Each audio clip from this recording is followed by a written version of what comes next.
따라 저희들 하나님을 경외케 하시려고 이 죄악 많은 허탄한 세상 가운데 두시고 하나님의 은혜와 자비하심으로만 하나님을 알아가도록 인도하심을 감사합니다. 오늘 신학원 강좌를 통해서도 우리 실제 삶 속에 역사하시는 신실하신 능력 많으신 우리 하나님을 더 깊이 알아가는 복된 시간 되게 하시옵소서. 예수님 이름으로 기도하옵나이다. 아멘. 우리 교재 한번 보십시다. 교재 230페이지 보십시다.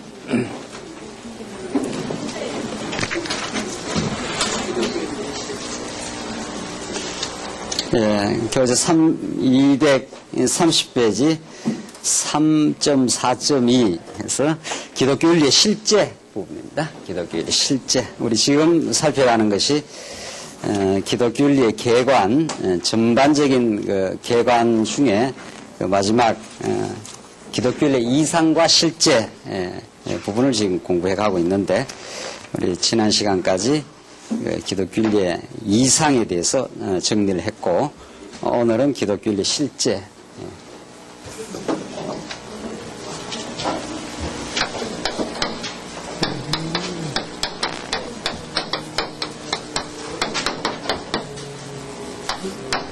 우리 지난 시간까지 하나님께서 우리에게 꿈꾸게 하시는 이상, 그 하나님 나라로서의 이상, 이것은 우리의 수준, 우리의 상상력에 의해서 된 게 아니라 하나님이 우리에게 베풀어 주신 뜻이고 꿈이고 하나님이 이제 이루어 가신다는 거죠. 이게 그냥 쉽게 말하면 우리 하나님 주신 이 땅에 이루어지는 이 꿈인데, 오늘은 이제 그 실제에 대해서 구체적으로 어떤 그 과정을 통해서 하나님의 살아계심과 그의 어떠하심을 우리에게 실제 생활 속에서 보여주시는가 하는 것을 우리가 살펴가도록 하십시다. 이제 기독교윤리의 실제 부분은 이제 기독교윤리학의 아주 중요한 특징이기도 하죠. 기독교윤리학이라는 것은 단순 이론적인 어떤 진리에 대한 이론적 검토, 이론적 확인으로 끝나는 것이 아니라 깨달아져가는 그 이론, 진리 체계가 실제화 과정을 어떻게 거치고 그 실제화 과정에서 하나님을 어떻게 경외해 가느냐 하는 것이 이제 기독교윤리학의 중요한 부분이기 때문에 특별히 실제가 중요합니다. 그럼에도 불구하고 언제나 이 실제를 어떤 틀 속에서 접근하느냐 하는 것을 정리하지 못하면은 그야말로 그 실제가 아주 그 수준 낮은 저급한 그 실제 생활로 툭 떨어져 버리고 말죠. 그러니까 실제에 대한 심도 있는 그 신학적 이해, 하나님께서 그 섭리해 가시는 우리 실제화 과정을 성경의 총체적인 그 진리를 전제하지 않으면 그냥 이래야 실제 뭐 가정생활에서 이래야 되느냐 저래야 되느냐, 교회생활에서 이렇게 하는 것이 좋으냐 저렇게 하는 것이 좋으냐, 뭐 사회생활에서 어떻게 살아가야 하느냐, 이런 그 단순 저급하고 방법론적 수준에서 어떤 그 지침이라든가 이런 것들이 그 난무하죠. 실제 설교가, 오늘날 설교가 그 실제를 그 처방하려고 하는, 성도생활 이렇게 해야 됩니다 저렇게 해야 됩니다, 이렇게 하는 것은 나쁜 것이고 저렇게 하는 건 좋은 것입니다, 뭐 이렇게 살아야 합니다, 이런 식의 그 실제에 대한 권면, 도덕적 수준의 권면, 이런 것이 그 비일비재한 거죠.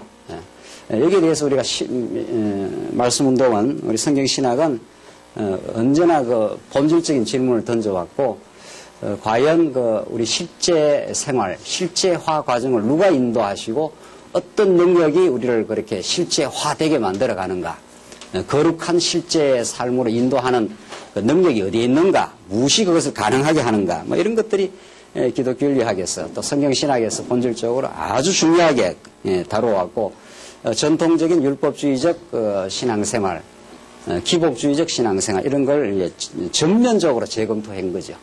그래서 정말 복음이 무엇이냐를 우리가 물었고, 하나님께서 우리를 묻게 하셨고, 그 복음의 무한한 능력이 영원히부터 작정되고 하나님이 얼마나 그 위대하시고 놀라운 분이라는 것을 아는 것이, 그 알미 진짜 우리의 실제를 그 추동하고 가능케 하고 만들어내 가시는 능력이다. 이렇게 이제 우리가 검토를 해왔습니다.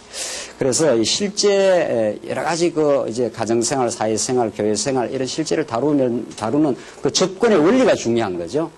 정말 우리가 더 옛날보다 더 세속주의적인 실제 생활에서 거룩한 실제 생활로 간다는 건 무엇이 그렇게 가능하게 하는가 이런 것들을 심도 있게 살펴야 되는데 이 실제를 검토하면서 정말 언약 성취 사적 관점이 얼마나 우월하다는 것이 더 증명이 되죠. 언약 성취사라는 것은 성경 자체가 이론적으로 성경 자체가 붙박혀 있는 논리적인 통일성을 갖고 있다. 이것이 무슨 가장 중요한 건데 그런 진리가 실제 작동을 한다는 겁니다. 실제 그런 파워를 가지고 있고 실제화시키는 능력이 있다. 이것이 이제 언약 성취사이기 때문에 실제 문제를 검토하면 검토할수록 정말 우리가 배우는 성경신학, 궁극적으로는 성경 그 자체의 복음 진리가 얼마나 소중한가를 알 수 있습니다. 왜냐하면은 이론적으로 말해서 언제나 바른 복음 진리, 성경적 진리를 깨닫지 못하면 모든 이론은 양분됩니다. 양극단으로. 우선 서양과 동양으로 나눈다면은 서양은 이론 자체를 굉장히 중시하고 이론에서 형이상학이 발달합니다. 형이상학이라는 건 보이는 것 너머에 우리가 이렇게 눈에 보이는 것이 과연 진짜인가? 그러지 않을 것이다. 몸이라는 게 이렇게 살다가 몸이 좀 있으면 병들고 늙고 죽고 그냥 땅에 묻히면 육신은 사라져버리지 않습니까? 그러니까 서양 형이상학자들이 보이는 건 너무 인간이 진짜 트루빙, 진짜 그 존재가 무엇이냐 이걸 늘 물었습니다. 이론적으로 물었습니다. 이론적으로. 그게 중요하지요. 그렇죠? 그런 이론적 질문, 이론적 고민이 없으면 그냥 인간은 보이는 대로 살다 끝나는 겁니다. 그냥 보이는 대로 욕심부리고 보이는 대로 시기하고 보이는 대로 비교하고 네 집이 내 집보다 더 크다, 네가 내보다 잘나. 이 다 보이는 수준이거든요. 그러니까 과연 그 보이는 것이 이 삶과 세계의 본질인가? 이게 이제 형이상학입니다. 그렇지 않을 것이다. 보이지 않는 뭐가 있을 것이다. 이런 이론적 추구를 했고 논리학이 아주 발달했습니다. 서양은. 그러나 이게 이제 문제가 되는 거죠. 그렇게 이론적 추구가 발달되어 있기 때문에 실제와 실천과는 늘 괴리 현상을 갖고 있습니다. 그러니까 지금 모든 서양 철학의 뿌리를 두고 있는 과학적 활동은 전부 다 이론적 추구입니다. 이 세상이 어떤 법칙에서 돌아가는가, 인간의 몸은 어떻게 움직이는가, 이런 거예요. 전부 다 이렇게 관찰자적 이론 추구입니다. 이렇게 현상을 보면서 현상을 가능하게 하는 법칙이 무엇인가, 이게 이제 만유인력의 법칙, 이런 걸 발견했지 않습니까? 세상이 움직이는 그 원리가 무엇인가, 이런 걸 이렇게 관찰자적인 입장에서 이론화시켜가지고 그 원리를 발견하려고 하고 법칙을 발견하려고 합니다. 이 사물의 그 본질이 무엇인가, 이렇게. 이론이 아주 발달한 거예요. 서양 철학 쪽으로. 그러나 이게 언제나, 그런 이론이, 그런 이제 가장 대표적인 사람이 플라톤인데, 플라톤이라는 사람이, 이데아라고 하는 것이 있을 것이다. 이 보이는 이 세상이 다가 아닐 것이다. 보이는 세상을 근본적으로 보이는 세상 그 너머에 영원히 불변하는 어떤 이데아라고 하는 어떤 존재가 있을 것이다. 이렇게 해서 이 세상, 보이는 세상을 설명하려고 시도를 한 거죠. 그래서 이론이 발달하고 논리학이 발달했는데 이게 그런 이론이 실제화되는데 언제나 문제가 있어요. 그 이론과 실제의 괴리. 이것이 서양 철학에서는 언제나 문제가 되고 있습니다. 지금까지도. 현대 철학에서는 이론보다도 실제가 더 중요하다. 실천 우위 사상, 막스 같은 사람은 모든 것은 실제를 통해서 이론이 정당화되지 이론이 실제를 정당화하지 않는다. 실천이 더 중요하다. 이런 식으로 이제 지금까지 철학은 세상을 해석만 하고 있다. 이제는 세상을 변혁시키는 것이다. 이게 현대 철학이 오면서 자꾸 이론과 실제가 분리되니까. 이론대로 실제가 안 되니까. 이런 문제가 있어요. 이 반대 현상, 이 극단적인 반대 현상, 서양은 이론 자체를 그렇게, 신봉하지 않습니다. 동양 철학은. 유교도 그렇고 불교도 그렇습니다. 반형이상학적이라 그럽니다. 사물의 본질이 무엇이냐. 그게 중요한 게 아니고, 고통의 현장이 중요하다. 이게 이제 석가모니의 반형이상학적 독화살 비유입니다. 독화살을 지금 맞아가 사람이 죽어가고 있는데 독화살이 어느 방향에서 왔느냐, 독화살의 성분이 어떻게 되어 있느냐, 뭐 이런 게 중요하지 않다는 거예요. 그 유명한 독화살 비유에 따르면 지금 독화살을 맞아가 사람이 죽어가고 고통을 받는데 그 고통의 문제를 어떻게 해결할 것이냐, 여기에 집중해야 된다. 이게 이제 불교 접근입니다. 유교도 마찬가지입니다. 유교도 이 세상의 혼란과 이 난세 속에서 어떻게 실천적 지혜를 우리가 얻어갈 것인가, 고통의 문제를 어떻게 풀 것인가, 이런 쪽으로 우리 동양인들은 그 사유가 발달되어 있고, 또 그 사람 공자도 실천한 후에 알라, 실천되지 않는 알미 무슨 의미 있느냐, 이런 식으로 실천 우위 사상입니다. 석가모니 불교도 그렇고 공자도 그렇고 우리 동양인들의 사고. 그러니까 여기는 논리학이 그래 발달되지 않습니다. 이론적으로 뭐를 이렇게 쭉 세상을 근본적으로 이론의 어떤 전제에 의해서 설명하려고 하는 그런 것이 발달되지 않습니다. 서로의 장점이 있고 서로의 약점이 있는 거예요. 그렇죠? 예. 그러니까 이쪽에는 이론적 사유가 발달되어 있고 세상을 설명하려고 하고 법칙에 의해서 세상이 어떻게 돌아가는가를 이렇게 알려고 하고 이런 거죠. 그러니까 이쪽에서는 근본적으로 아는 것보다도 어떻게 고통의 문제를 풀어갈 것인가, 관계의 문제를 풀어갈 것인가, 부자 관계를 어떻게 해야 더 행복한 삶을 만들 것인가, 이게 관심이 더 있어요. 동양철학. 이게 지금까지 양분해서 이렇게 쭉 흘러온 사유들입니다. 이 크게 어떤 게 더 중요합니까? 한번 물어보실까요? 어떤 게 더 중요합니까? 세상에 대한 이론이 더 중요합니까? 세상과 나에 대한 이론이 더 중요합니까? 이론보다는 지금 고통의 문제를 극복하고 해탈로 나아가고 이런 거예요. 불교식으로 말하면 고통의 문제가 있는데, 인간이 지금 끊임없는 고통, 욕망의 문제가 있는데, 뭐 욕망이 어디부터 왔을까, 뭐 세상이 어떻게 시작했을까, 이런 게 중요하지 않다는 거예요. 그렇잖아요? 우리 동양인들은 그게 더 빠릅니다. 지금 고통이 있고, 지금 자식하고 지금 대화가 안 돼서 고통이 있고, 부부간에 지금 고통이 있는데, 뭐 세상이 어떻게 생겼는가, 이런 건 뭐 내한테 직접 중요하지 않다는 거예요. 어떤 게 더 중요합니까? 예? 토론을 좀 해야 돼요. 이쪽이 중요하다 하면 또 이쪽 이야기 나오고, 이쪽이 중요하다 하면 이쪽이 또 이야기 튀어나와요. 어떻게 더 중요합니까? 예? 그러니까 둘 다 중요하다 이런 얼버무리는 이런 그러니까 하지만 이쪽은 왜 이렇게 해서 중요한 것 같고 이쪽은 왜 이게 중요한 것 같고 어떻게 더 중요해요? 여기는 실천적 지혜가 중요해요. 행하지 않는, 행동화되지 않는 이론은 의미 없다. 뭐 이런 식이 이쪽이 체계적인 이론, 그러니까 이쪽에서 논리학이 발달 안 돼 있습니다. 동양 철학에서 논리학 이런 게 없어요. 논리학이 전혀 없는 건 아니지만 서양 철학 같은 논리학은 없습니다. 여기 뭐 논리적인 사유를 통해서 서론부터 논증을 거쳐서 아주 수미가 수학이 별로 발달 안 돼 있습니다. 그렇죠? 여기는 수학이 얼마나 발달되어 있습니까? 어떤 공유로부터 해서 질서정연한 그 아주 막 그 논리가 잘 발달되어 있습니다. 그러니까 이쪽이 좋은 점도 있는 것 같고 이쪽이 이 동양 사유를 들으면은 이건 우리 인간의 고통의 문제.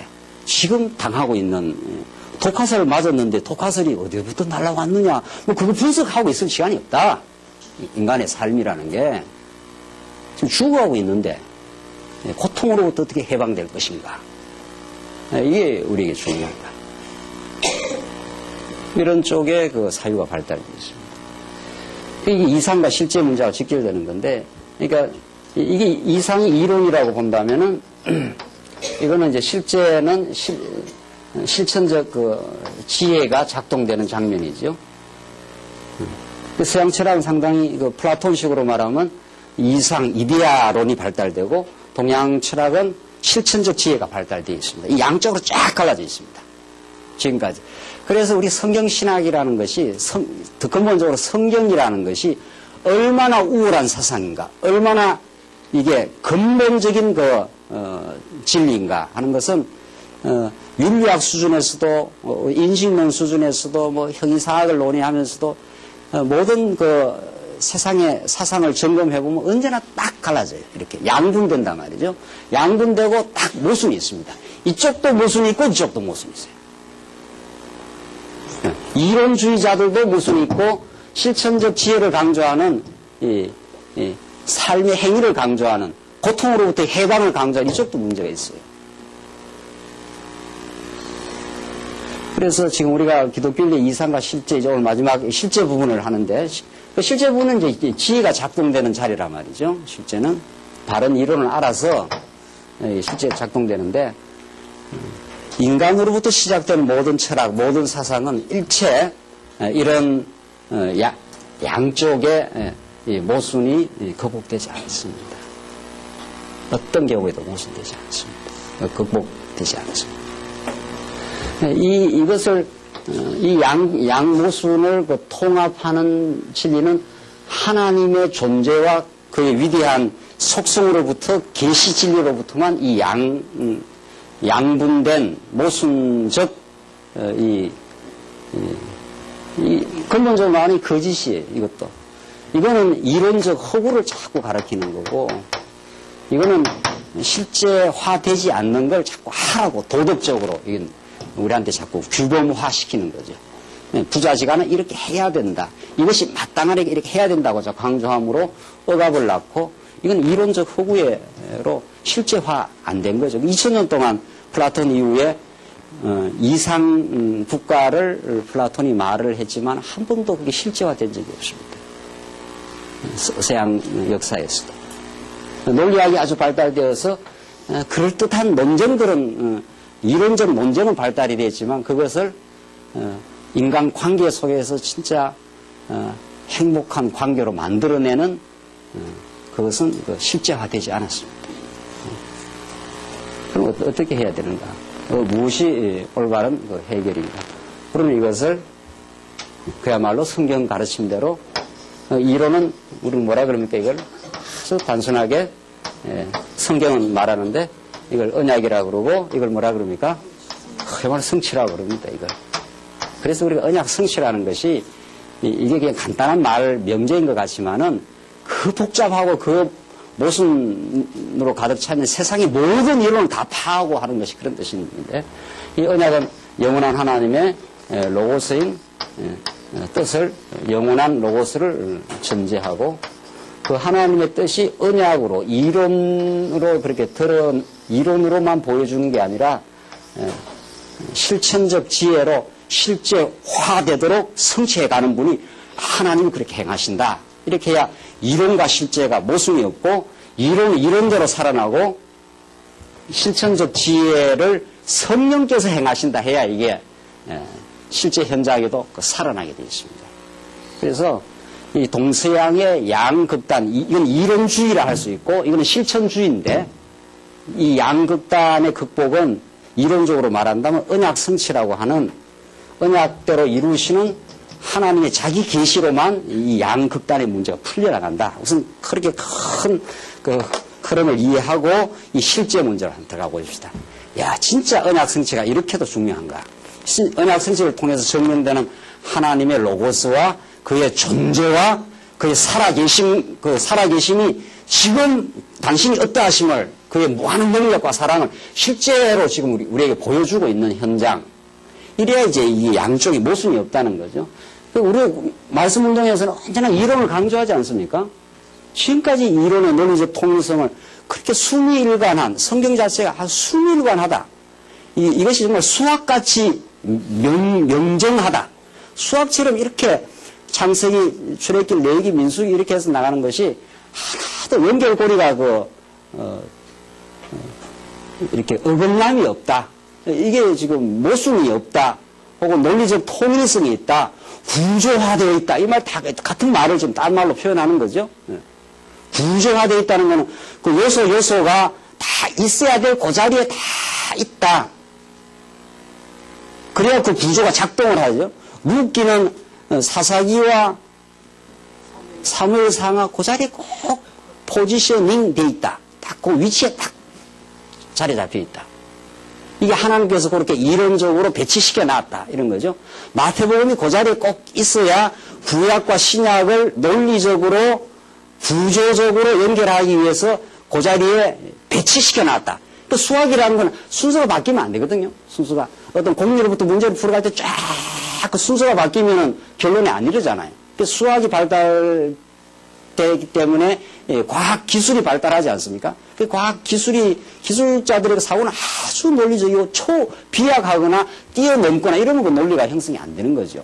사람이 죽는다. 그 사람은 사람이다. 그러므로 그 사람은 죽는다. 이렇게 영역적으로 쭉 그 물 흐르듯이 흘러가는 거 아닙니까? 거기에 모순이 있거나 틈새가 있으면 안 되는 거죠. 그 성경이 그렇게 돼 있다는 거예요. 그걸 지금까지 2000년 교회사에서 이론적으로 확립을 못한 거죠. 우리는 그야말로 성경은 논리의 로고스가 로직으로 그렇게 돼 있다. 그 로고스는 하나님의 뜻하심을 지금 드러내고 있다. 그런 그 이론을 우리 말씀운동이 아주 강조하는 거죠. 그야말로 그렇게 강조. 그러나 말씀운동은 이론주의에 끝나지 않죠. 예. 그런 언약을 주신 하나님, 언약의 통일성이 쫙 있는데 그것이 실제화시켜 나간다. 쉽게 시키려고 예수님이 언약대로 오시고 성령이 언약대로 오셔서 우리를 바꾸어 간다. 그러니까 동양에서는 이 변화가 그렇게 중요합니다. 역경이라는 게 뭐예요? 역경이라는 게 바뀐다는 거 아니에요? 변화의 체계, 역경, 주역 하는 거 있잖아요. 주역 모릅니까? 주역.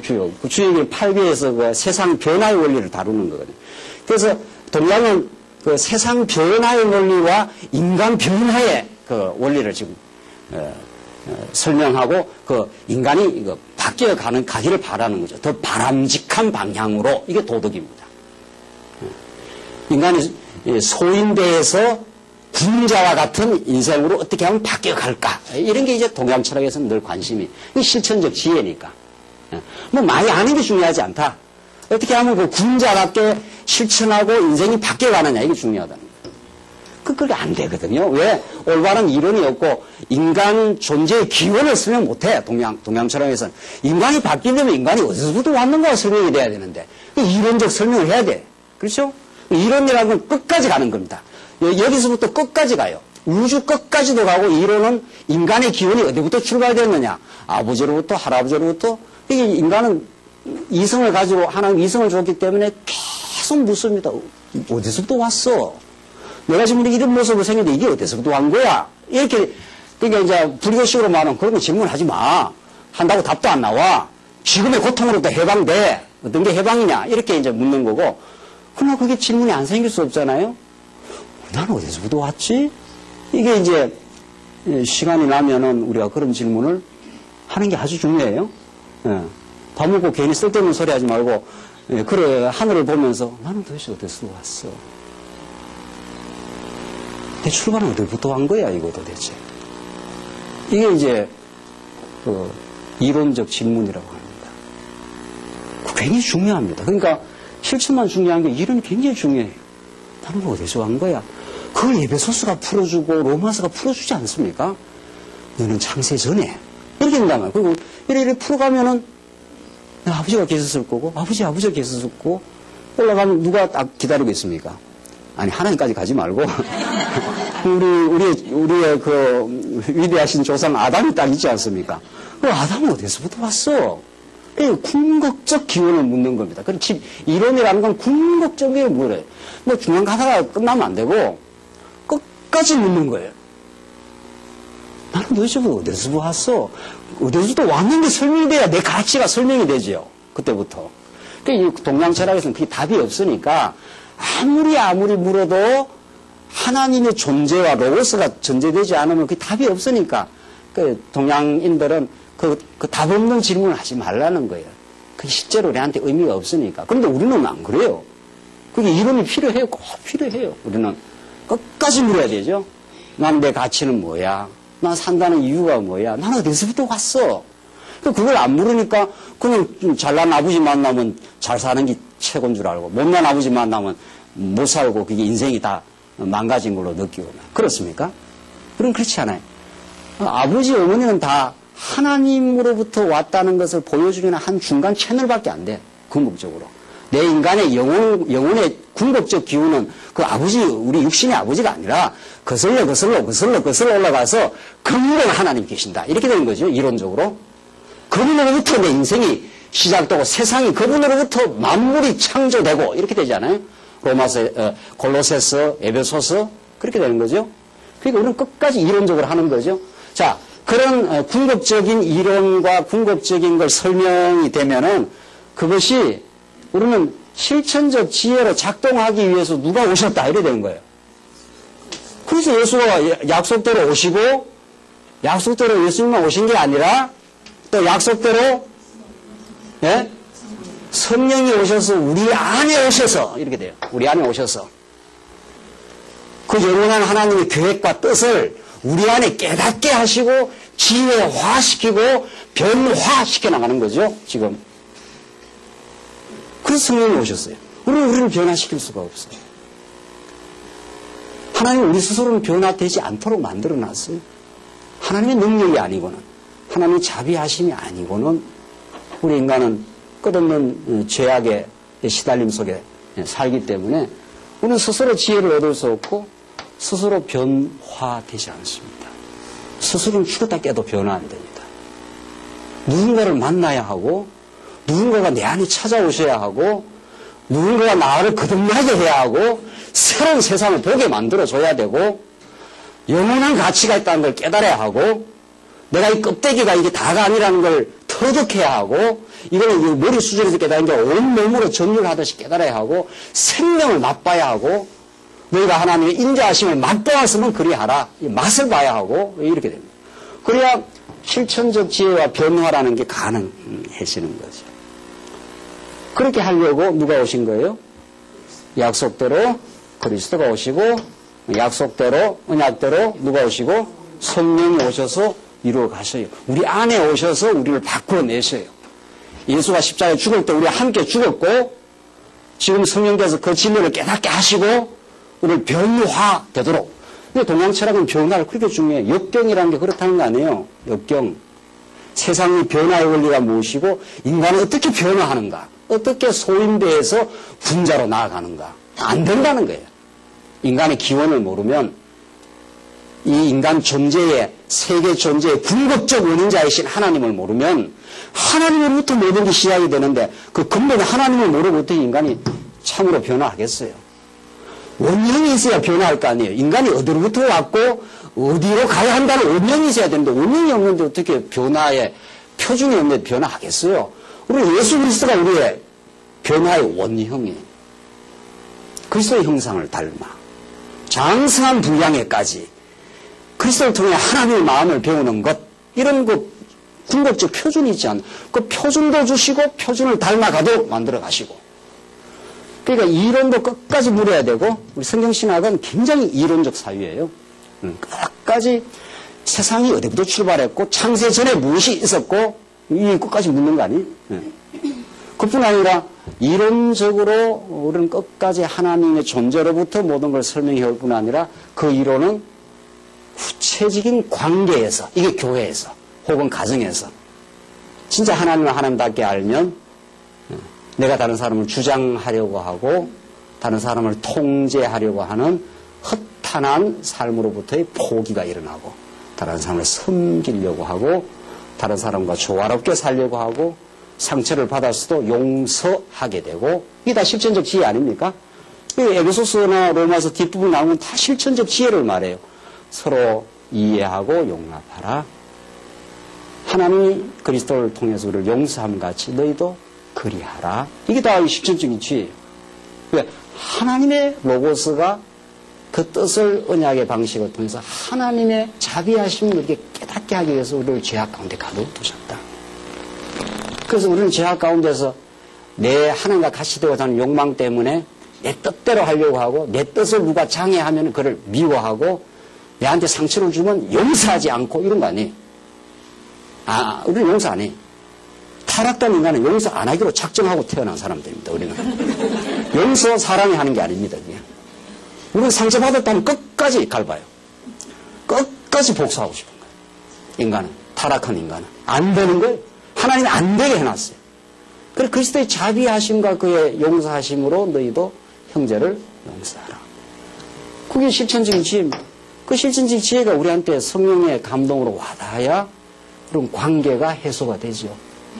이 산다는 건 다 고통입니다. 죄악 가운데 산다는 건 다 고통이에요. 왜 고통인가 하면 관계 고통 때문에 그래요.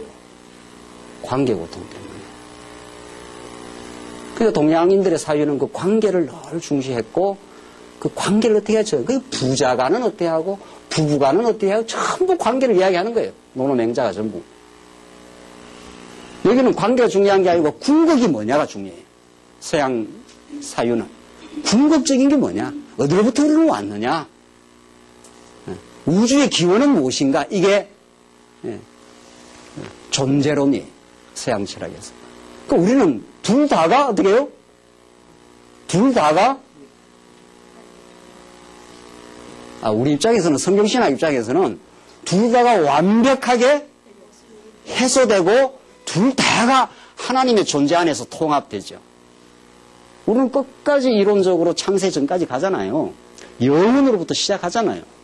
영원한 로고스가 언약의 방식으로 성취의 방식으로 실현돼 간다. 이렇게 이론적으로 설명하지 않습니까? 그래서 이 성경신학을 깨닫고 대원 가서 이제 철학을 공부하고 교육학을 공부하고 이렇게 공부를 해보면 이야, 진짜 성경신학 장난이 아니구나 이거. 성경이 정말 장난이 아니구나 이거. 응? 이렇게 수많은 사람들이 이 양쪽에 이 양극단의 문제를 해소를 못해서 그렇게 거짓 이론을 만들어 오고 거짓 실천을 강조해 온 거지요. 안 됩니다. 그래서 이 정말 성경신학이라는 게 우리가 이제 통합학문을 우리 이야기하잖아요. 이제 최근에 근본적으로 성경신학이라는 성경 자체의 원리가 나오면 이런 양극단의 모순이 아무래도 안 돼요. 아무리 공부를 많이 해도 안 되고 이 동양처럼 아무리 수행을 해도 안 돼. 불교라는 건 전부 실천적 수행들이거든요. 인간은 어떻게 해야 변화되는가? 인간이 어떻게 해야 욕망을 버리고 깨달음의 자리에 나아가는가? 이 실천적 수행을 강조해요. 안 돼요. 안 돼요. 하나님께서 우리에게 예수 그리스도로 찾아와 주시고 창세 전으로부터 우주를 설명하는 영원한 뜻을 로고스를 우리에게 로고스라는 게 다 이론입니다. 우리가 태초에 말씀이 계시니라 이게 궁극적인 기원을 설명하는 거 아닙니까? 그분이 계셨고 그분이 모든 걸 창조했고 그분 안에 빛이 있었느니라 이렇게 요한복음은 이렇게 이론적으로 설명해 들어가지 않습니까? 그분이 빛이 다가오면 우리에게는 고통의 문제가 풀리고 해방의 역사가 일어나고 관계의 문제가 풀려나간다. 이런 쪽으로 성경은 관계 고통의 문제를 거론하면서 하나님으로부터만 인간의 관계의 문제도 해명될 수 있다. 해소될 수 있다. 극복될 수 있다. 이게 교회입니다. 교회라는 게 하나님 나라 아닙니까? 아무리 이론을 들어도 관계가 자꾸 힘들면요. 그게 고통을 느끼지 않나요? 결국 우리가 하나님 나라를 누린다는 것은 다른 사람을 긍휼히 보고 내 자신도 하나님 앞에서 얼마나 수용된 인생인가를 깨달아서 마음의 기쁨을 얻고 내가 하나님 앞에 수용되었으므로 그냥 수용되었으므로 내가 엄청난 실수와 범죄를 했는데도 불구하고 하나님 나를 수용해 주었으므로 우리도 이웃을 긍휼의 눈으로 바라보고 다른 사람의 실수에 대해서 그렇게 꼬치꼬치 따지고 그렇게 밝혀내고 정죄하던 그 옛사람으로부터의 해방 그게 고통으로부터의 해방이에요. 불교에서도 그렇게 불교에서 추구해왔던 인간이 어떻게 고통에서 해방될 것인가 어떻게 이 죽음으로부터 해방될 것인가 이 문제가 우리는 하나님과 그의 아들 예수 그리스도 안에서 이론적으로도 모든 게 로고스에 의해서 세상이 출발되었느니라 이렇게 되는 거죠. 그래야 내 존재가 풀리지 않나요? 그렇죠? 내 이런 모습은 이게 다가 아니라 영혼 안에서 하나님의 자녀였느니라 이 말 아닙니까? 이런 어마어마한 이야기가 성경에 지금 복음으로 드러나 있는 거예요. 그걸 알면 그걸 진짜로 알아가게 되면 생명으로 알면 이런 말이에요. 그럼 생명으로 알기 위해서 이게 이론으로 끝나지 않아요? 이론으로 생명으로 알기 위해서 생명이신 예수가 오고 생명의 성령의 법이신 성령이 우리 안에 오셔서 우리를 이렇게 바꿔낸다. 이런 말이에요. 바꿔내고 있다. 그러니까 우리가 변하죠. 그러니까 용서 못하던 사람이 그 사람도 상처 많이 받아서 그랬겠지. 그 사람이라고 그 사람도 피해자지. 내만 그 사람한테 피해받은 게 그 사람도 그 누구로부터 피해를 받았으니까. 고통을 받았으니까. 그 사람도 자기 인생의 문제를 풀 수 없었으니까 또 다른 사람에게 상처를 줬겠지. 끊임없이 상처받고 끊임없이 상처 주고 끊임없이 인간 역사는 전쟁과 상처 주고 받고 전쟁과 고통의 역사가 아담 타락이 전까지 끝난 적이 없습니다. 그게 너무 고통스러우니까 어떻게 해서 그걸 그 고통부터 해탈될까? 이게 석가모니의 문제의식이에요. 안 돼요. 지금까지. 여러분과 제가 깨닫는 이 로고스라는 진리, 언약 성취라는 진리는 모든 세상의 철인들, 모든 철학자들, 모든 인간의 그 문제의식을 갖고 있던 사람들의 문제로부터의 근본적이고 근본적인 이론적 설명과 실천적 지혜를 하나님 말씀이 준다 이런 뜻입니다. 말씀이 아니고 이게 가능하겠냐 말이죠. 그래서 말씀을 깨닫고 나면 진짜 실천적 지혜가 나온다니까요. 그 실천적 지혜가 없으니까 미워하던 사람 계속 미워하잖아요. 우리는 또 미워하기로 작정하고 나온 사람들이지 전부. 계속 미워해요. 계속. 왜 저 인간 때문에 내가 고통받았다 이거야. 근데 그 사람 때문에 받은 게 아니에요. 그 사람을 하나님이 쓰신 거잖아요. 그래서 나에게 고통의 역사를 통해서 내 생각을 깊이 하게 한 거예요. 인간은 고통을 받아야 생각을 합니다. 룰루랄라 하면 생각 안 합니다, 인간은. 고통을 받아 이게 왜 이런가, 인생이 왜 이런가. 이게 고통이 와야 인간이 생각을 하거든요. 절대로 인간은 편안하면 인간은 생각하지 않습니다. 인간은 장애물에 봉착해야 이거 뭐야 이거. 이렇게 되는 거거든요. 그래서 하나님이 광야로 만들어 놨다는 거 아니에요. 전신이 장애물입니다. 가는 곳곳마다. 가는 곳곳마다 장애물이에요. 그래서 가는 곳곳마다 하나님을 기억하라 이 말이에요. 우리는 하나님을 기억하지 않고는 한순간도 실천적 지혜와 고통으로부터 해방될 수가 없어요. 이 문제 풀리면 저 문제가 염려, 저 문제 풀리면 저 문제가 염려, 돈 문제가 풀리면 자식 문제가 염려, 자식 문제 풀리면 건강 문제 생겨, 한 번도 염려로부터 해방받은 적이 없어요. 우리 인간은. 언제나 따라다녀. 하나님이 또 따라다니게 해놔. 그러니까 하나님을 기억하지 않고는 실천적 지혜가 나올 수가 없어요. 그 하나님을 경외하라. 그것이 지혜의 근본이에요. 이렇게 하나님이 그렇게 말씀을 해놨기 때문에 하나님을 생각하지 않고는 우리는 미움으로도 해방 못 받아. 날 상처 준 그 인생을 유지하고 관리하느라고 얼마나 돈을 많이 들이고 비용을 들이고 끌고 다니거든요. 그걸 마음속에서 그걸 떨쳐내지는 못해. 무슨 수로 떨쳐내 그걸. 미워 죽겠는데 저것 때문에 내 인생이 망가졌다고 믿는데 그걸 믿어요. 그 정말 저것 때문에 내가 인생이 망가졌다고 믿는다니까요. 그 거짓 신념. 그 거짓 신념이 인간을 얼마나 지금 조종하고 움직여가는지 모릅니다. 그 스스로 해방을 못 받아. 이론을 올바로 들어야 아하 하나님의 포괄적인 섭리 가운데 저 인생을 통해서 나를 고통을 갖게 해서 나를 더 신앙을 깊이 있게 만들어 가시는구나. 이게 요셉 아닙니까? 그게 이론에서 나오는 거거든요. 하나님의 로스가 언약을 이루어가는 과정에서 요셉으로 하여금 그 형들을 통해서 고통을 겪게, 엄청 고통을 겪게 했죠. 요셉이 고통이 이루 말할 수가 있습니까? 그럼 우리는 말로 맨날 들어가지고 요셉 한번 대보라고요, 진짜.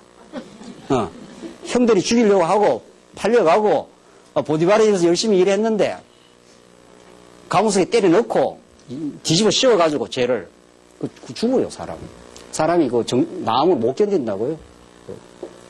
그런 고통의 역사를 하나님께서 이루어간 거죠. 그렇죠? 하나님이 하신 일이죠. 그 형들이 잘못한 게 형들이 한 게 아니라고 나중에 요셉이 그렇게 말하지 않습니까? 그게 이론입니다. 이론. 하나님이 언약을 이루어 하나님의 능력과 그 구원의 역사와 하나님이 어떠하신 분인가를 가르쳐 주시려고 이 이론이. 그 이론이 필요하잖아요, 우리에게. 그 성경이 언제나 성경이라는 계시 이론을 들어야 오늘 내 문제에 대한 근거적 그 이유가 설명돼요. 그 이론의 말씀을 안 들으면 전부 현상에서 그 원인을 찾잖아요. 그 욥기의 주제 아닙니까? 니 때문에 내가 그런 거 아니냐. 환경 때문에 그런 거 아니냐. 이거거든요. 그거 아니에요. 저 위에서부터 하나님이 이렇게 계획하셔서 로고스를 통해서 계획하셔서 당신의 전능하심과 욥을 사랑하심을 가르쳐 주시려는 이론적인 그 전제가 다 있어요. 그 이론이 없으면 어떻게 되겠어요? 그러니까 실제 문제를 지금 우리가 계속 이 문제를 하고 있는데 실제 문제를 하나님이 설정해 놓은 이상, 하나님이 뜻하신 뜻, 이게 이론, 다른 말로 말하면 이게 뜻이에요. 이거 없이 실제 문제로 쑥 들어가 버리면은 도덕적 처방밖에 없다니까요. 이래야 된다, 저래야 된다, 왜 그러느냐, 왜 그따구밖에 못하느냐, 뭐 이런 소리밖에 더 나오겠나요? 그 사람은 그렇게 하려고 그런 게 아니에요. 그 배우의 하나님께서 하나님의 로고스를 지금 실현하기 위해서 그 사람을 훈련시키거나 그 사람으로 하여금 깨닫게 하거나 그 사람으로 하여금 낮추시려고 하거나 하는 하나님의 로고스의 실현이죠. 어떤 사람의 움직임은 이미. 그래서 또 나를 깨닫게 하시려고. 그래서 이론 문제, 이 실제 문제를 들어가기 전에 이좀 성경신학이 이 언약과 성취라는 것이 그 이론대로 예수가 오시고 언약대로 예수가 오시고 이 말이죠. 언약대로 성령이 오셔서 실제 성취, 실천적 지혜를 우리에게 주셔서 그렇게 하도록 되도록 변화되도록 만들어 가시는 하나님의 살아계심과 하나님의 어떠하심을 지금 보여주고 있다. 실제에서. 그 책 제일 앞에 성도 생활에 나타난 하나님의 주권적 영광 이렇게 되어 있잖아요.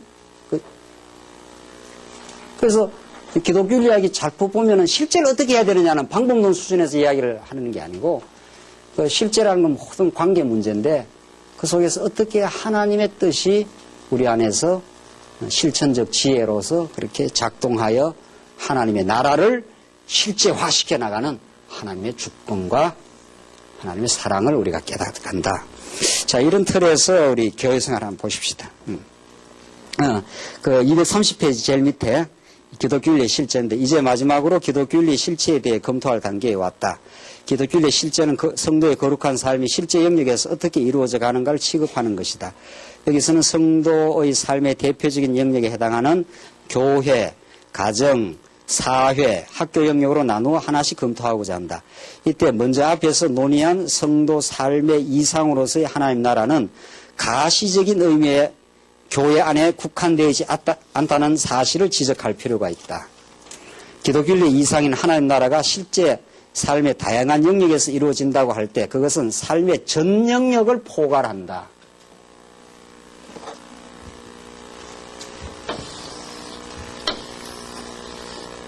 하나님 통치하지 않는 영역이 하나도 없다. 하나님은 당신을 계시하기 위해서 영원한 뜻을 가지고 계셨고 그걸 언약의 방식으로 구약에 이론적으로 설명을 했고 그걸 실제로 성취하셨다. 예수 그리스도를 통해서. 그래서 나를 본 자는 아버지를 본 자라. 이렇게 예수를 통해서 당신을 지금 보여주려는 거죠. 계시. 그 예수를 통해서 우리를 교회의 지체로 우리를 삼으셨다. 교회의 머리가 예수 그리스도이시다. 이때 교회가 뭐냐 이거예요. 이제 이때 교회가.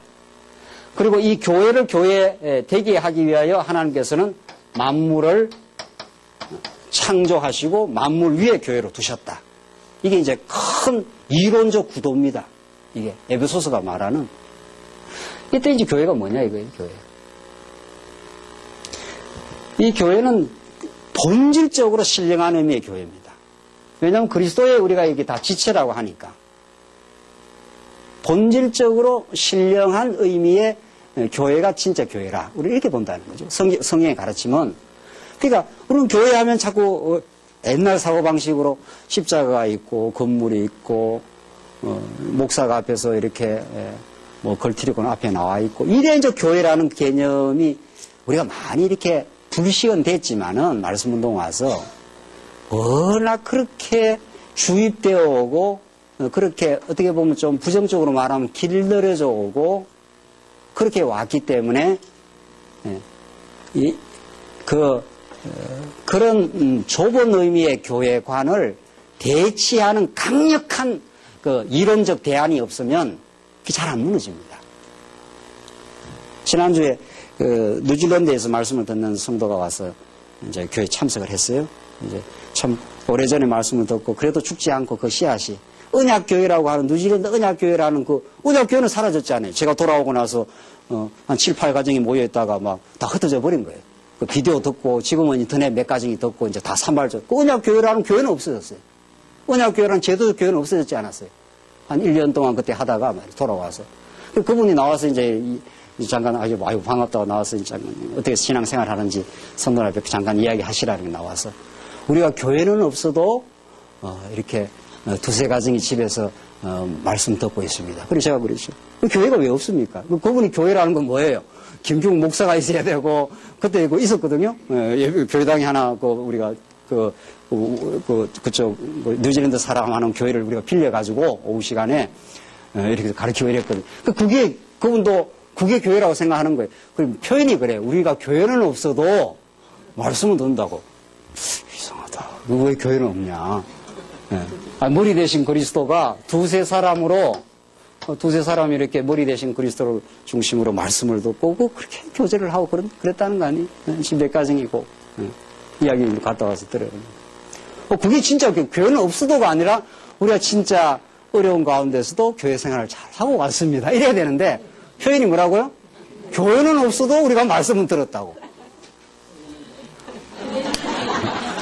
그게 자꾸 그게 교회라는 게 십자가가 있고 예배당이 있고 목사가 앞에서 설교하고 이래야 자꾸 교회라는 거예요. 그거 아니. 목사가 있기도 하고 필요도 하고 뭐 목사가 필요 없다는 것도 아니고 교회당도 필요하고 다 한데 진짜 교회 운동을 한다. 우리가 진리 운동을 한다 하는 거는 말씀이 있는 곳에 그 말씀을 나누는 성도가 있고 그리스도 안에 사귐이 있고 우리가 소망을 가지고 이 땅이 다가 아니야. 우리는 영원한 천국을 소망하고 우리가 이 고통의 삶을 오히려 하나님을 배우는 삶으로 살고 있어. 뭐 이러면 교회지 뭐. 아주 훌륭한 교회죠. 훌륭한 교회. 그래서 이 교회가 뭐냐? 교회 생활 한번 봅시다. 이제 여기서 말하는 건 이 가정, 사회, 학교, 이게 이제 삶의 영역들 아니, 가정에서 많은 시간을 보내고, 우리가 사회생활에서 많은 시간을 보내고, 우리 자녀들 혹은 문화공간, 이런 많은 시간을 다 보내며 우리가 사는데, 이제 하나하나씩 이제 검토를 해보자. 진짜 교회가 뭐냐? 교회생활, 먼저 교회생활 검토해보기로 하자. 이때 교회 개념은 근본적으로 신령한 의미를 뜻한다. 우리 기독교 진리는 근본적으로 전부 신령한 의미입니다. 영적 의미입니다. 하나님이 영이시기 때문에 하나님에 대한 그 진리를 터득하는 거죠. 그래서 이제 일반 계시라는 게 있잖아요. 이게 특별 계시고 일반 계시가 있는데 이 일반 계시는 특별 계시의 영적인 진리가 하나님에 대한 진리가 깨달아져야 일반 계시가 이제 의미 있게 되는 거죠. 일반 계시는 과학적 지식이라든가 이게 전부 사물에 관한 지식들입니다. 생물학적 지식, 철학적 지식, 물리학적 지식 이런 것들이 다 우리는 필요 없다는 게 아니에요. 그러나 이걸 훨씬 뛰어넘은 특별 계시 하나님 자체에 관한 지식 이거 아니에요. 영적인 지식이죠. 그러니까 교회도 따라서 하나님이 통치하는 나라니까 그리스도가 머리가 되어서 통치하는 나라니까 당연히 교회도 신령한 의미입니다.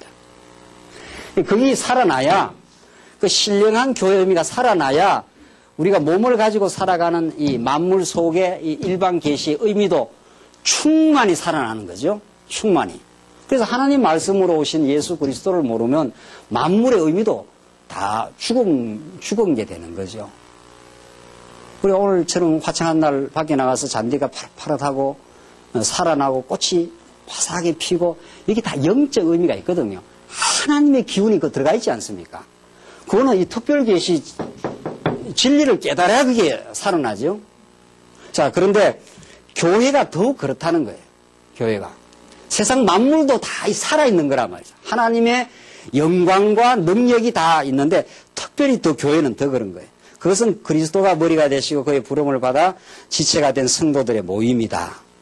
이런 신령한 교회는 시공간을 초월한다. 그것은 성령 안에서 혹은 진리 안에서 신령한 조직을 의미하고 그것은 우주적으로 하나인 교회다. 자, 이걸 우리가 어디서 알 수 있는가 하면은 에베소서를 바울이 어디서 썼습니까? 빌립보서를 어디서 썼습니까? 감옥에 썼지 않습니까? 로마 감옥에 썼지 않았어요? 그 로마하고 에베소서하고는 엄청 먼 거리입니다. 에베소라는 건 터키 제일 서쪽 끝에 있는 항구 도시고 로마는 저 멀리 떨어있는 도시 아닙니까? 사도 바울과 에베소 성도 간에는 신령한 교제가 오고 갔습니까? 안 갔습니까? 오고 갔죠. 오고 갔으니까 편지를 쓴 거 아니에요. 우리 인간은 하나님을 알고 성령의 인도함을 따르면 우리가 육체를 가졌기 때문에 시공간의 제한 속에 살리긴 합니다. 그것도 의미가 있는 건데, 그것도 아주 의미가 있는데, 그 이제 모든 제도는 시공간 속에서의 긴장 관계죠. 제도는. 가정 제도 하면은 하나님 아버지가 있고 아들이 있고 남편이 있고 이게 다 이게 제도 아닙니까? 우리 지역교회 제도도 중요해요. 뭐 목사님이 계시고 장로님이 계시고 이런 속에 다 이것도 중요해요. 그러나 이 제도 자체가 다라면은 우리는 진리의 본질을 깨달은 게 아니죠.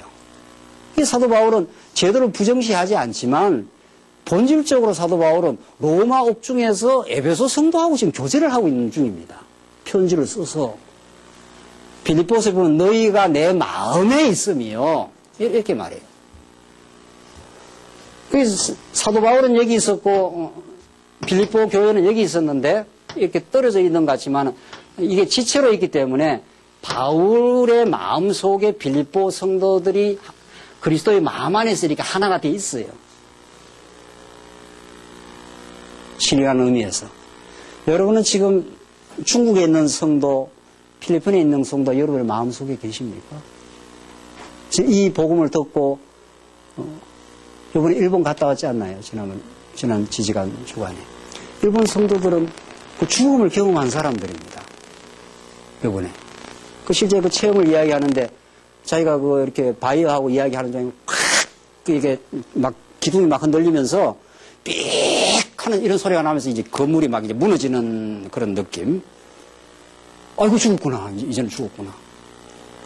한 20년씩 일본에 산 사람들이기 때문에 뭐 지진은 보통으로 경험한답니다. 뭐 지진 6 정도는 뭐 보통 뭐 한 번씩 왔다 가고 하는데 이번 지진은 아주 특이했다. 이제 그런 사람들을 우리가 만나러 간 거 아니에요. 만나러 가는데도 우리가 마음이 약간 쫄아가지고 혹시 그 와서 방사능 비나 쬐고 하면 어떻게 되나 이런 마음도 들더라고요.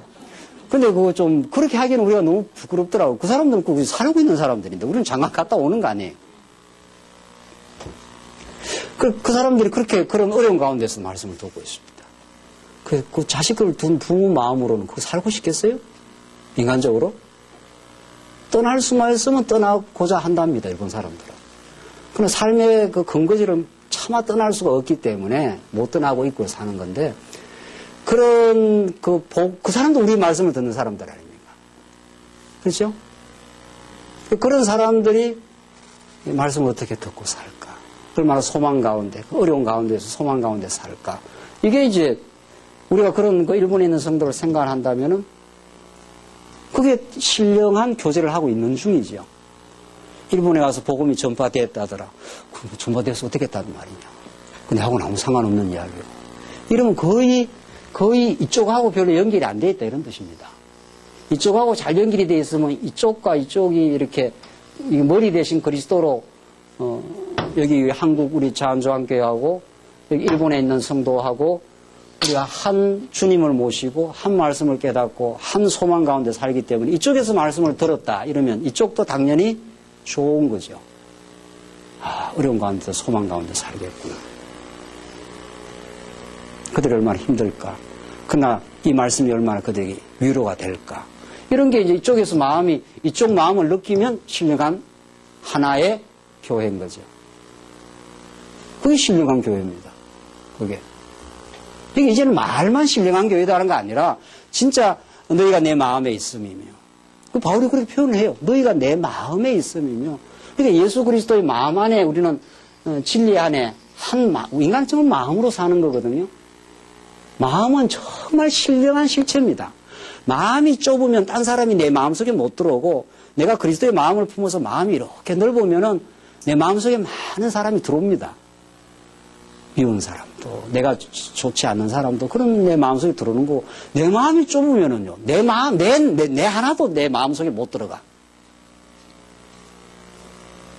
그래갖고 자기 자신을 덜 볶잖아요. 네? 그런 사람은 많습니다. 우울증이 그렇게 생기는 겁니다. 내가 왜 사나? 내 존재의 의미가 뭔가? 이런 것들이 내 마음 하나 정리가 안 되는 거거든요. 그래, 정말 이게 기독교 심리학에서 나중에 검토하겠는데, 마음은 신령한 실체입니다. 내가 컨트롤할 수가 없습니다. 근데 하나님이 우리 진리를 통해서 잠언서에 보면은 그 지혜의 말씀이 마음을 움직인다 그럽니다. 이게 정말 놀라운 건데, 이거는 이렇게 한 덩어리로 돌아갑니다. 진리가 지혜를 낳고 지혜가 마음을 움직입니다. 지혜가 없으면 어리석음이 마음을 움직이기 시작하면 마음처럼 이게 요물단지가 없는 거죠. 사악한 마음, 시기하는 마음, 미워하는 마음, 질투하는 마음, 이 전부 어리석음으로 나오는 거거든요. 하나님의 진리를 깨달으면 지혜가 마음을 움직이면 폭넓은 마음, 이해하는 마음, 다른 사람의 고통을 함께 느끼는 마음, 즐거워하는 자와 즐거워하고 우는 자와 함께 울라. 이런 말들이 이제는 이게 그리스도를 통해서 이게 깨닫는 거거든요. 그래서 이게 신령한 교회라는 것이 이게 그냥 지나가는 소리가 아니고 이게 진짜 진리입니다. 이게 그리스도의 내가 그리스도의 마음을 가졌노라. 너희가 이 그리스도의 마음을 품어라. 사도 바울이 다 그 그리스도의 마음을 이야기해요. 빌립보서에도 말하고 고린도전후서에도 말하고. 그래서 이 신령한 교회라는 것이 이렇게도 중요합니다. 이 신령한 교회에 대한 확고부동한 인식과 깨달음, 이게 교회, 우리 제도 교회 생활을 하는 의미입니다. 알고 보면. 사람은 이 신령한 말씀을 깨닫지 않으면 다 자기중심적이어서 다 모든 주변의 사람들을 자기중심적으로 이용하려고 하고 자기중심적으로 주장하려고 하는 존재거든요. 우리는. 근데 예수를 알아간다는 거, 하나님을 알아간다는 거는 내가 타락된 옛사람으로부터 거듭나게 하사 영원한 나라를 추구하고 우리가 한 진리를 깨달아가는 지체라. 이런 말들은 어마어마한 말들입니다. 지체는 뭡니까? 몸이 다 연결되어 있다는 거 아니에요? 지체는 손과 발이 다 이렇게 연결되어 있다는 거 아니에요?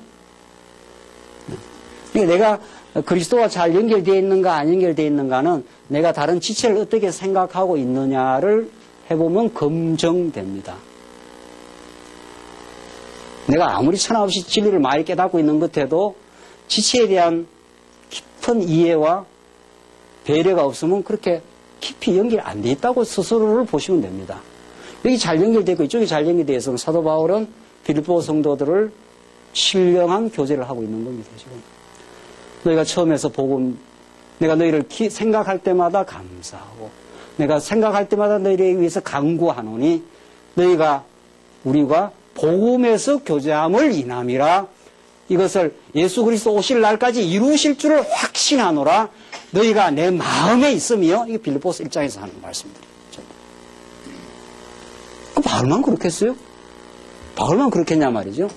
그래서 우리가 이 교회 생활을, 우리가 이게 많이 들었던 말씀인데, 이제 여러분들 들었던 말씀들을 자꾸 여러분 속에서 이렇게 검토하시고, 진짜 내가 신령한 교회로 생각하나? 교회를 어떻게 생각하나?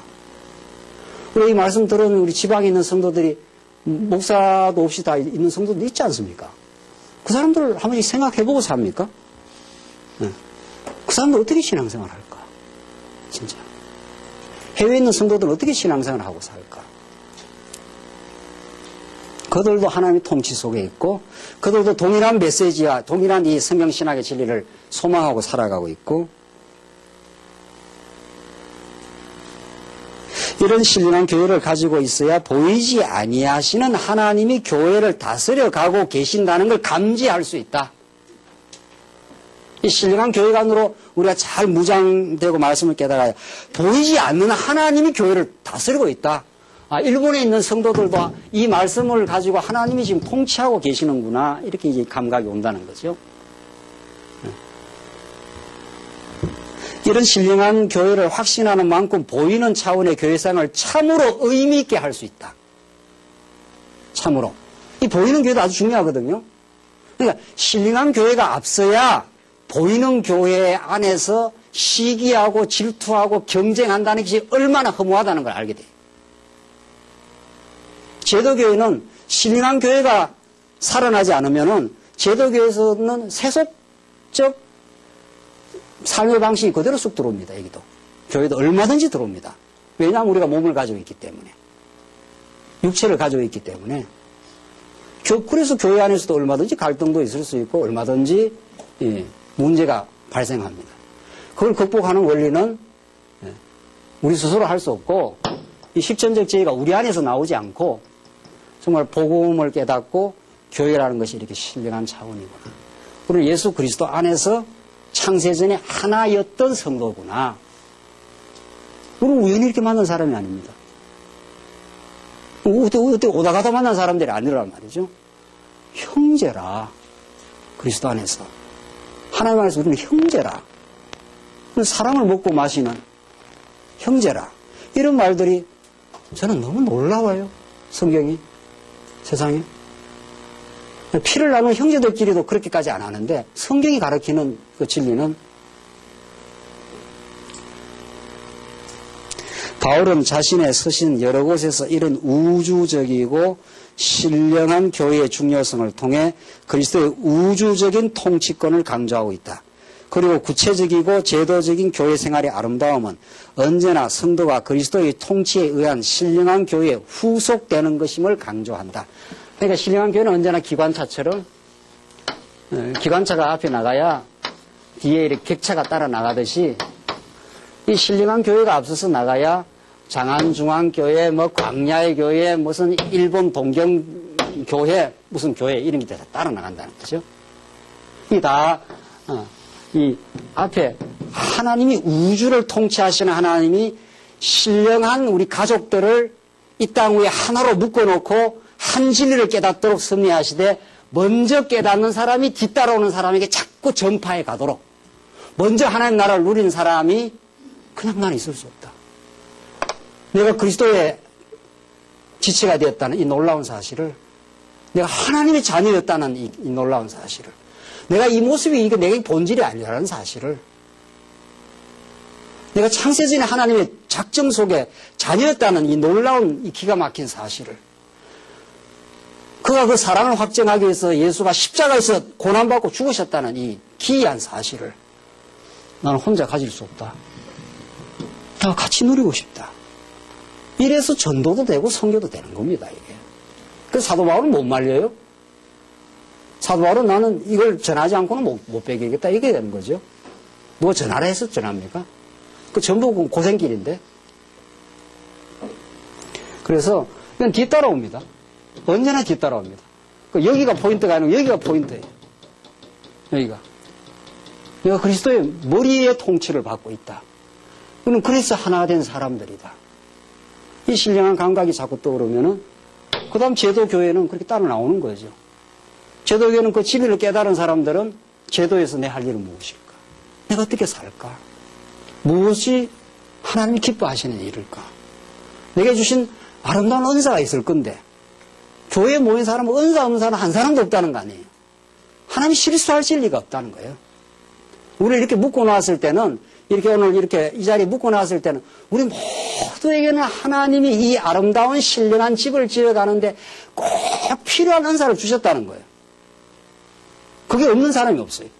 그게 없는 사람. 우리 자녀도 공부 잘하는 놈만 이게 있는 거. 공부 좀 못하는 놈도 있어야 그게 집안이 되는 겁니다. 그럼 공부 못하는 놈이 있어야 돼요. 잘하는 놈은 잘하는 대로 그 뜻이죠. 못하는 건 또 다른 장기가 있다니까요. 다른 장기가. 그래야 집안이 조화가 되는. 전부 공부 잘하는 놈만 있어가 다 서울대학원 가면 그거 아주 재미없는 집이에요. 공부는 못해도 축구를 잘해서 운동을 잘한다든가. 이래야 이게 다름에 의해서 다름의 조화가 생기면서 하나로 통일되는 기쁨이 있죠. 우리 지체가 그런 거 아닙니까? 몸이 다 달라요, 다. 다 가르치는 자겠는가? 다 봉사하겠는 자겠는가? 바울이 그 교회론을 이야기하면서. 근데 우리는 어떤 게 더 낫다는 경쟁적, 우위, 비교 우위적, 이런 것들이 교회 안에 작동한다는 거는, 그럼 그야말로 세속주의적 가치가 교회 안에 들어온 거죠. 네. 각자는 하나님의 존귀한 자녀입니다, 우리가. 네. 생김이 다 기가 막힌 하나님의 작품이라는 거예요. 못생겼다, 잘생겼다면 쓸데없는 이야기, 그런 소리는. 어떻게 못생기고 잘생길 수가 없어요. 그러면 하나님이 잘못 만든 거 아니에요. 그렇죠? 우리는 너무 다 잘생겼어요. 너무 멋있어요. 너무도 멋있어요. 너무도. 그리고 다 달라요. 한 사람도 같은 사람이 없어. 다 세상에 유일무이한 존귀한 한 인생들이라. 교회 다 필요해. 다 필요해. 교회. 집 짓는데 기둥만 필요한 게 아니에요. 기둥만 있으면 곤란하다는 거 아니에요. 석가래는 좀 가늘어야 된다는 거 아니에요. 이게 신령한 교회인데 우리는 저 사람은 꼭 필요하고 저 사람은 X다. 이 사람은 교회에 더 필요하고 저 사람은 X다. 이게 전부 세속주의적 사고방식이에요. 그건 하나님의 마음이 아니에요. 하나님의 뜻이 아니라고요. 신령한 교회라는 건 그런 겁니다. 왜냐하면 다 하나님의 고귀한 자녀들이 이 서로 다름의 은사와 다른 생김새를 가지고 하나님의 뜻을 추구하는 게 교회니까. 그게 신령한 교회니까. 그렇죠? 그런 신령한 교회의 감각이 우리가 더 깊이 오면은 우리는 누구를 누구보다 더 폄하하거나 더 못났다 하거나 이럴 이유가 하나도 없는 거죠. 그 사람을 통해서 하나님의 영광을 보고 우리 자녀들 공부는 좀 못해도 하나님의 놀라운 작품이다. 네가 내 최고의 아들이다. 뭐 이렇게 되는 거죠. 하나님이 만들어 놨으니까.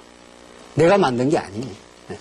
우리는 껍데기로 그냥 하나의 채널로만 사용된 거지 하나님이 만들어 놓은 하나님의 영원한 영혼이니까. 그게 신령한 감각이. 그게 신령한 교회입니다. 좀 쉬었다 하시죠.